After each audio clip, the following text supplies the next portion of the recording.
Welcome to the Romance of the Three Kingdoms podcast. This is a supplemental episode. In this episode, we are delving into the life of the real Sun Quan, the longtime ruler of the Southlands. In the novel, Sun Quan took over the reins of his family's enterprise at the age of 18, and he kept the Southlands safe for the next 52 years of his life until his death at the age of 70. He was painted as a generally wise, if sometimes quick to anger, ruler. Let's see if the real history bears this out. Sun Quan was born in the year 182, a couple years before the outbreak of the Yellow Turban Rebellion, which kicked off our novel. Now, according to the author of the historical text, the Chronicles of the Three Kingdoms, the Sun family came from humble backgrounds.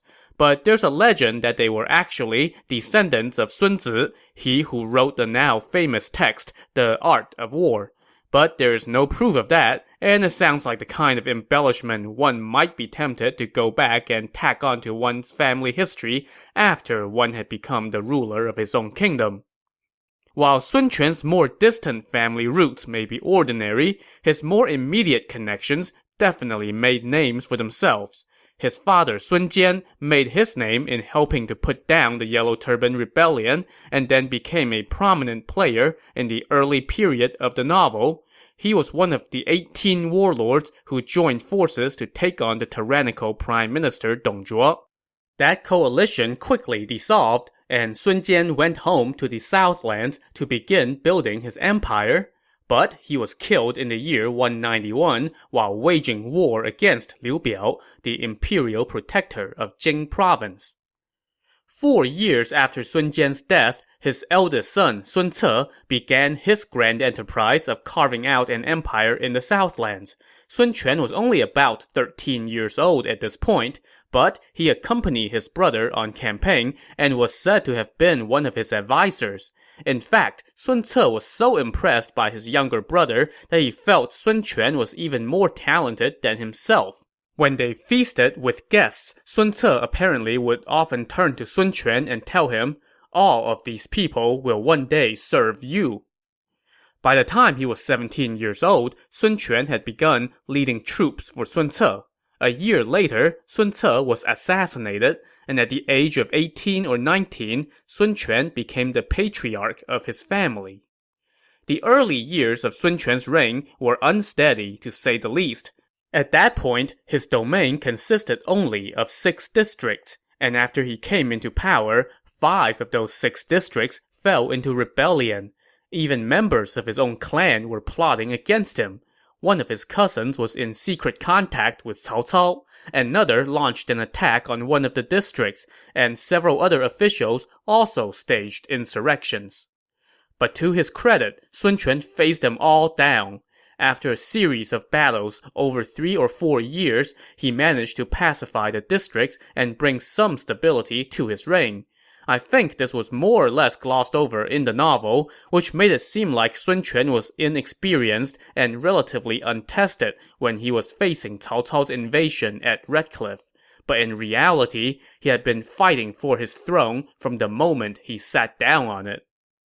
One of the things that really helped Sun Quan was his penchant for bringing talented men into his administration. He certainly relied heavily on several key holdovers from his father and brother's regime, chief among them the advisor Zhang Zhao and the generals Zhou Yu and Cheng Pu. But Sun Quan also recruited quite a few other names that we have come to know quite well over the course of the novel, including the strategists Lu Su, Lu Xun, Zhuge Jin, and generals like Gan Ning and Xu Sheng. With all that talent at his disposal, Sun Quan went out avenging his father's death. After a couple false starts, he managed to kill the commander under Liu Biao, who was responsible for his father's death, in the year 208. Later that year, though, a much bigger threat loomed on the horizon. After Liu Biao died, Cao Cao marched south to gobble up Jing province and soon turned his sights on the Southlands. Just like in the novel, most of Sun Quan's advisors were advocating submission, but Sun Quan, backed by Zhou Yu and Lu Su, opted to ally with Liu Bei and fight. That, of course, culminated with the Battle of Red Cliff, where Cao Cao was defeated and retreated back to the north. Now, in the novel, it seemed like everything that happened after the Battle of Red Cliff was all about Jing Province and Liu Bei. But in reality, Sun Quan had a life outside of Liu Bei, thank you very much. A couple years after Red Cliff, he launched a southern campaign. Now, the novel makes it sound like the Southlands were as far south as the empire went, but to the south of the Southlands was Jiao Province, which encompassed the present-day southeastern provinces of Guangdong and Guangxi. Sun Quan's southern campaign went smoothly, and within the year, his domain ran all the way to the southeastern coast of present-day China. 3 years after that, in the year 213, Sun Quan had to turn his attention back to the north. Cao Cao was marching on the Southlands again, so Sun Quan went to meet him. The two sides engaged in a month-long standoff without either side gaining the upper hand. It was during this stalemate that Cao Cao famously remarked, "If you're going to have a son, he should be like Sun Quan," which, coming from Cao Cao, was high praise indeed. Another interesting incident happened during the stalemate. One day, Sun Quan took a warship to sail across the river to scout Cao Cao's movements. But when he got near, his ship was showered with a barrage of arrows. So many arrows, in fact, that the ship started to tilt toward the side that was taking all the shots. Thinking quickly, Sun Quan had his men turn the ship around so that the other side was facing Cao Cao. Once that side took its share of arrows, the ship stood up straight again, and Sun Quan was able to sail back to safety. Now, if that sounds somewhat familiar, it's because the novel took this incident, dramatized it, and credited it to Zhuge Liang in the fictional episode where Zhuge Liang used straw men tied to ships to borrow arrows from Cao Cao. So after the stalemate ended in a truce, things started to go sour between Sun Quan and Liu Bei. It played out more or less like in the novel. It really blew up in the year 219. That was when Sun Quan joined forces with Cao Cao and seized Jing Province, killing Liu Bei's general Guan Yu in the process. So now that he's burned his bridge with Liu Bei, Sun Quan needed some backup, so he decided to ally himself with Cao Cao.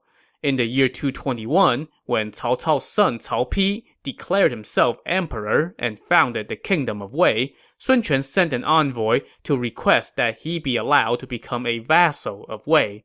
Cao Pi agreed and granted Sun Quan the title of the King of Wu. In that same year, Liu Bei came seeking revenge for Guan Yu's death, but within a year, Sun Quan, thanks to the genius of Lu Xun, turned away his foe. But before he could breathe a sigh of relief, things were going south with the north. The Kingdom of Wei demanded that Sun Quan send his crown prince to Wei as a hostage. When Sun Quan said no, Wei sent 3 armies to attack him. Pressed, Sun Quan now turned back to Liu Bei and said, "My bad, can we be friends again?" Fortunately for him, Liu Bei realized that he was in no position to actually reclaim Jing Province, so he too was looking to mend fences. So, Shu and Wu were once again best buds. In the year 229, Sun Quan finally declared himself Emperor of Wu, officially forming the last of the 3 kingdoms. At that point, he had been running the family business for almost 30 years, and he was still just 47 years old. But it seems like his career had more or less peaked. He didn't really conquer any more significant territory after this. He made some more incursions into the north, but they didn't really go anywhere. Maybe that's why the latter half of the novel seems to focus so much on things happening elsewhere, and the Southlands only popped up every so often with cameos to remind us that, hey, they're still around. Now, that's not to say that Sun Quan did not accomplish anything else of note. One of the things he did accomplish was to expand China's exploration of the seas. He sent out ships to make contacts with people of various islands in the South China Sea, marking the first recorded interaction between China and those islands. There's speculation that one of those islands was Taiwan. He also established a north-south trade route along the eastern coast of China. He did that to interact with the region of Liaodong, which lies in the northeastern corner of the empire. Remember in episode 136, we mentioned that Gongsun Yuan, the governor of that region, received an offer from Sun Quan to make him a king, but he decided to turn over Sun Quan's envoy to the kingdom of Wei instead. Before that happened, Sun Quan had established relations with Gongsun Yuan by sailing around the kingdom of Wei. That sea route would become an important trade route going forward. Closer to home, Sun Quan also invigorated his kingdom's economy by implementing the policy of having soldiers till the soil. It was similar to what was practiced in the kingdom of Wei, and on a smaller scale in the kingdom of Shu. Sun Quan also built a lot of irrigation works and several canals that were used for transportation. But for all the good that he did during his reign, Sun Quan ran into problems in the final decade of his life, and those problems ended up greatly weakening his court. It was all over the issue of succession.